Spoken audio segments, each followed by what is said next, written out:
Hello, listeners. Welcome to Book Reviews by Digital Amrit. In this episode, we will be looking at the book The Dumb Things Smart People Do with Their Money 13 Ways to Right Your Financial Wrongs by Jill Schlesinger.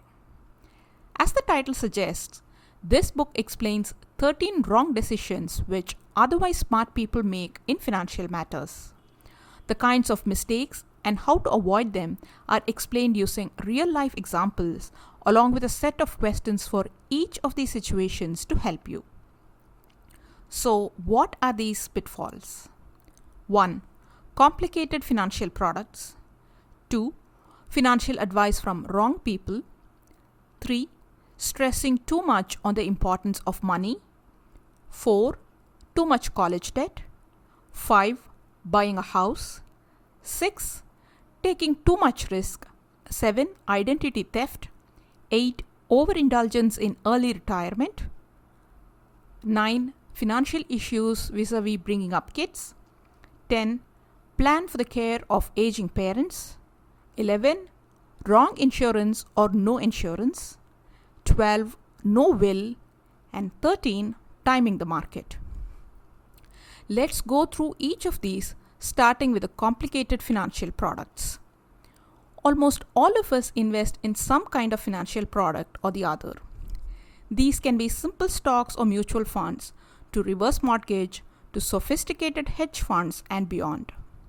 While the returns are extremely attractive and tempting, what goes unnoticed is the fine print on how these products work: liquidity, hidden charges, etc.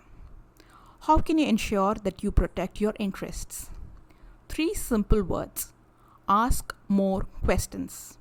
When you ask specific questions on how these products work, then you get more details from your investment advisor or financial planner who introduced you to these fancy investment options. The more questions you ask, the more you understand about the product, or the more you realize that it is too complicated to sink so much of your funds into. Sample questions are: how much does this investment cost? What are its alternatives? How easy is it to take the money out? Tax consequences. What is the worst case scenario of this product? As fancy funds are abstract to an extent, some people prefer gold. Yes, that shiny yellow metal. Gold has its own disadvantages or downsides and does not fare very well as an alternative to traditional investment avenues such as index funds. History shows that stock markets had performed way better than gold had. Also, gold does not pay interest or dividends while you shell out money for storing it. If you are bent upon investing in gold, look for alternatives such as gold equity, shares of companies which mine gold, or gold exchange traded fund. While the liquidity and returns may not be very different from physical gold, there is no need to pay for storage costs. Also, cap your investment in gold to 5% of your total portfolio. The second dumb thing is taking financial advice from the wrong people. It is not necessary that all financial planners and advisors put your interests first while giving financial advice. For example, you would like to save for your child's education. The financial advisor sells the financial product ABC, which does help you save for your child's education. By selling that product to you, your advisor gets a big fat commission. However, there is also a product XYZ which is much better in terms of higher benefits and lower costs. Your financial advisor sold a suitable product to you. You asked for saving for your child's education and you got a product which does that. But is that the best plan out there? To make sure that your financial advisor puts your interests first rather than their commission, make sure you ask these questions. Is he or she legally bound to put your interests first at all times? What are his or her professional certifications? Is he or she licensed and registered? Has he or she been sanctioned for unethical conduct? Are there any conflicts of interest? That is, would any other person stand to gain from the advice given by him or her to you? And here are the warning signs that you need a financial planner or fiduciary. You get a significant tax refund every year. You're obsessing about money. You and your spouse fight constantly about money. You are scared to go through your retirement numbers. You are not tracking your cash flow. You can't stop spending even though you are aware of your financial problems. You may feel embarrassed and uncomfortable about approaching a financial planner regarding your issues with money, but it is better to get it sorted out than to let it go out of hand. Number 3 is over obsession with money. Money means everything to you. You compare yourself to others in terms of how much you make, how much wealth you have, etc. It is also possible that your parents' experience with money had a lasting impact on you, being too cautious with money, saving and scrimping on everything while there is no need to do so. What are the signs that tell you that you are over obsessed with money? You keep certain financial affairs or spending secret from your spouse or partner. You regularly lose sleep over slight changes such as value of property going down even though you have no idea of selling it for the next few decades. You compare your wealth with others such as neighbors or siblings or colleagues. You check your investment account way too often than needed. The fourth one is college debt. Higher education opens up opportunities for better, higher paying jobs. So, what could possibly go wrong in taking on college debt? Well, a lot could go wrong. First of all, not all colleges are equal when it comes to the cost of education. Some are more pricey than others. The question is, are they worth so much of premium than those colleges which offer near comparable quality with much lower fees?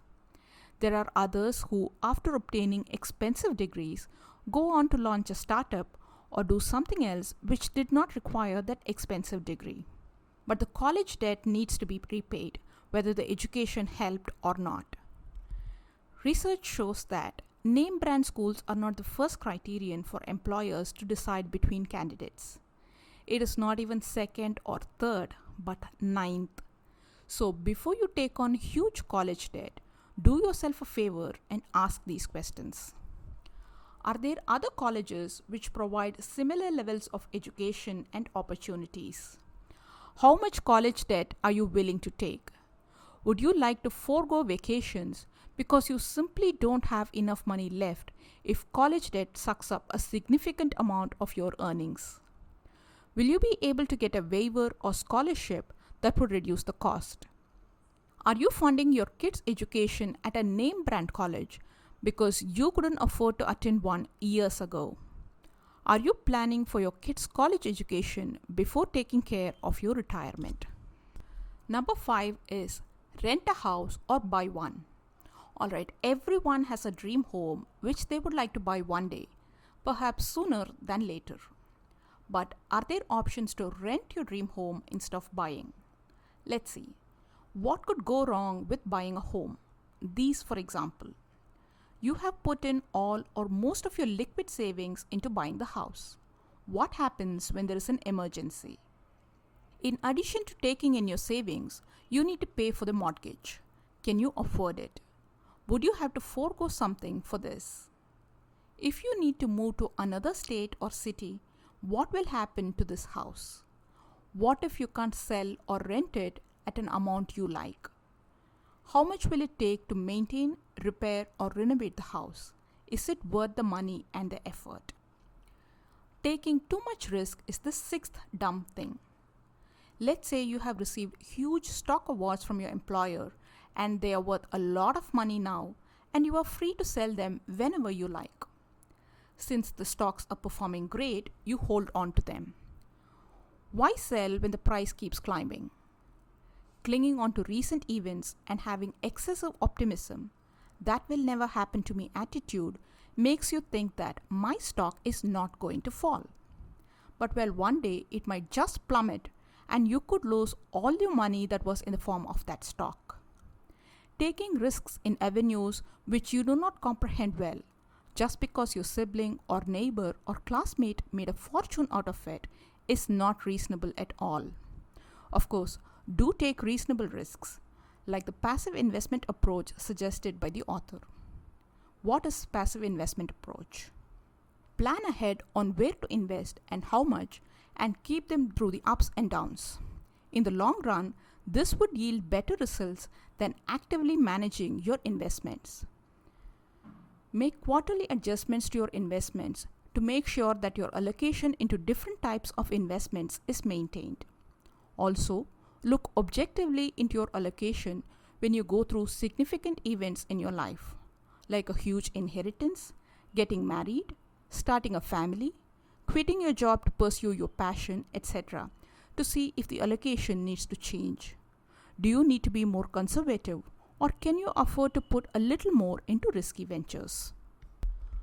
Number 7. Another big mistake is failing to protect identity. Breach and identity theft are real and cannot be ignored. Reusing passwords, connecting to unsecure Wi-Fi networks, falling for phishing, etc. are not uncommon. How do you safeguard yourself? Here are some tips. Do not share sensitive information such as social security or national identification numbers. No need to share every moment of your life in social media. Keep personal information such as date of birth outside of social media. Have strong passwords and use two-factor authentication. Use only secure Wi-Fi networks. Check your credit scores annually and be vigilant. If you still fall a victim to identity theft, contact the agencies or authorities immediately to report the identity theft. The next big pitfall is when you overindulge during early retirement. You have been planning on your retirement and one day you feel that you have saved enough for your retirement and you want to start living your life. Great, but have you factored everything in? Ask yourself these questions. Do you know how much you spend currently prior to retirement? If not, start tracking your expenses for at least 6 months to get the answer. How much can you draw from your retirement corpus or fund? Do you need to pay tax on these withdrawals? Would you be working part-time after retirement, bringing in monthly income? How is your lifestyle? Do you need to live in an upscale neighborhood, drive a fancy car, eat out every other day in a high-end restaurant, need to travel to exotic locations? Will the money be enough? If you need to downsize or cut down expenses to suit the cash flow, can you do it? Also, think about what will you do once you retire. Of course, there is no need to chase deadlines or finish reports or put up with annoying colleagues. But what exactly will you do? Do you have hobbies that you would like to pursue? Go around, collect stamps, attend forums and exhibitions? Any skills that you would like to learn like art or music? Or spend time with your grandchildren or aging parents? Volunteer at a local animal shelter? Work or consult part-time, choosing the kind of projects and clients that you would like to deal with. Dumb thing number 9 is saddling your kids with your own money issues.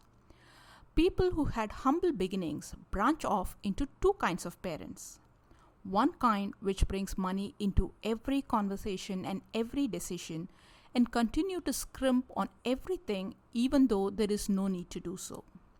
Their point, I struggle for every penny, I know its value, and so should you. The other kind is just the opposite. They lavishly spend on their kids even after these kids have kids of their own. Their logic is, I went through so many hardships, but you don't have to. These kids do not have an opportunity to learn financial responsibility because mommy and daddy handle every aspect of finance for them. From summer camps to college education to down payment for a house to footing the bill for their new car. So the kids of both these kinds of parents mostly choose one way or the other. Over obsession with money or spend lavishly without thinking. So what do? Strike a balance. Keep your money issues to yourself and to your spouse or partner. Explain the value and importance of money, but don't overdo it, lest your kids should be over obsessed with money, thinking that money is synonymous with success or happiness, or overly anxious about money. Let's move on to the next one. Have you planned for the care of your aging parents? Not doing so is definitely a mistake. Have you had a conversation with them about this? If not, you need to have it soon. If you have siblings, you may need to include them too in the conversation. Let's face it, no one wants to accept that they are getting old and they need care or support. But if there is a plan for this, it becomes less painful to accept the reality. Examples are a long-term care insurance, or a senior community living, or moving your parents close to you or to one of your siblings. You cannot force a plan on them, but do give them options of various plans and let them decide. You could also help them by bringing in perspectives. The next mistake is about insurance. Either you have the wrong type of insurance or none at all.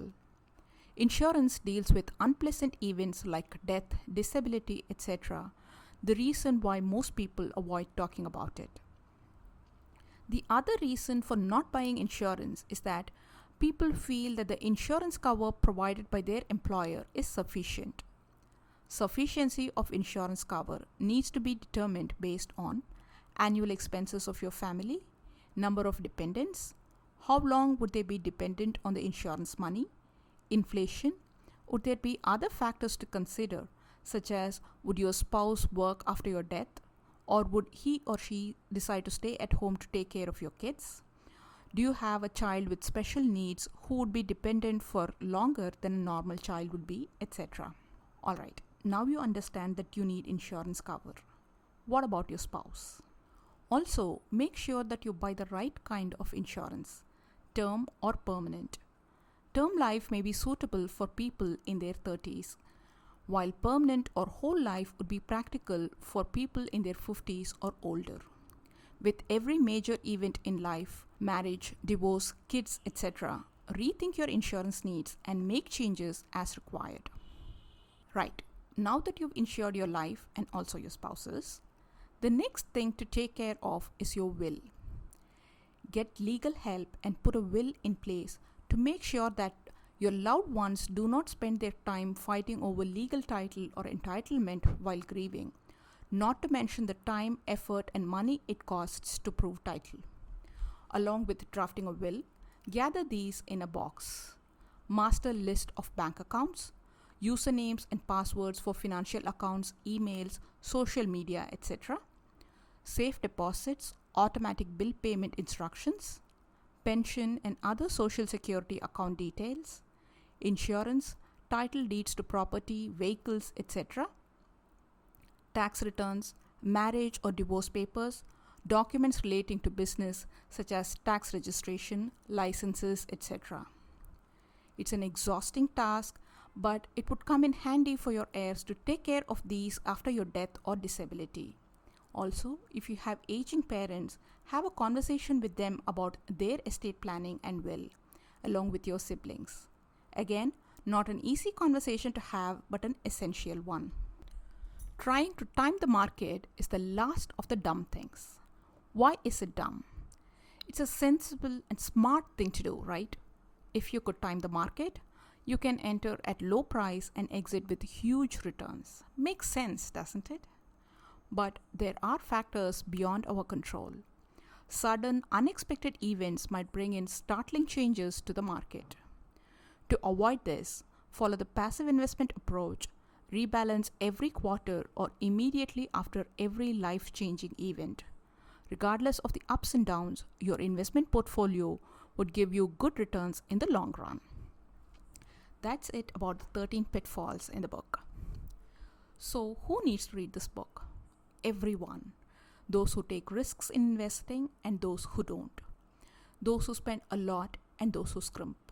Those who have huge college loans and those who have zero credit card dues.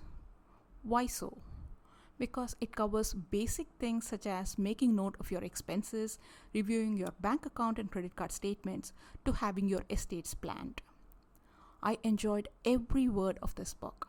I could relate to a lot of events and scenarios mentioned by the author, right from why people avoid getting on the weighing scale to how our parents' experiences with money has molded our relationship with money.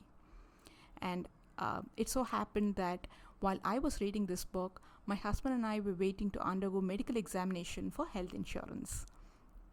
Fortunately, my husband and I have avoided most of the pitfalls mentioned in this book. There are a couple of items that we need to work on though. Overall, this book gives a fairly comprehensive overview of what one must do or at least think of in terms of money matters. Regardless of your age or your choices of investment or the levels of your income, this book is a must read. Thank you.